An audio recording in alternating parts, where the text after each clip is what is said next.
This devastating explosion caused by a 70-year-old relic, killing 8 people and leveling a scrap metal shop in Bangkok. All from a bomb dropped during World War II. It was dug up at a nearby construction site, then sold off as scrap. Workers were taking it apart with a blowtorch when it detonated.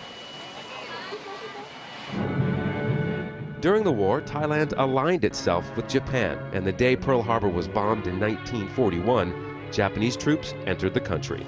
3 years later, retaliation from the Allies began. By 1944, 1945, the Allies started bombing strategic points in Thailand. Transportation, the movement of the Japanese in the Southeast Asian theater.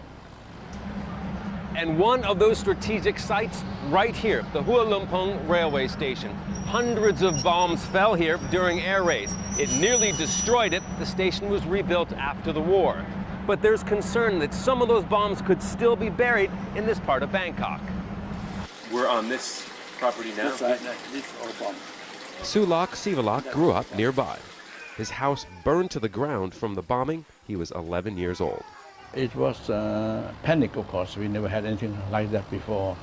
And worse, of course, during the daytime, it's frightening. But mostly at night, we all had to go down underneath until it's all over. And then the siren came and we can all come back.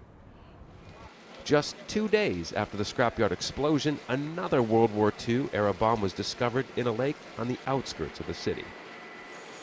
With the great deal of development in Bangkok, there is frequent digging, opening up the possibility and the danger of more bombs being unearthed.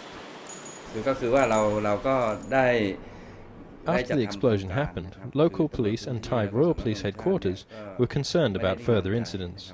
So we launched a program to educate citizens and construction companies about these dangers. The hope is that with more people aware of what these bombs look like, the less chance of explosions. Keeping the scenes of devastation in Bangkok on the history reels from World War II. Scott Heidler, Al Jazeera, Bangkok.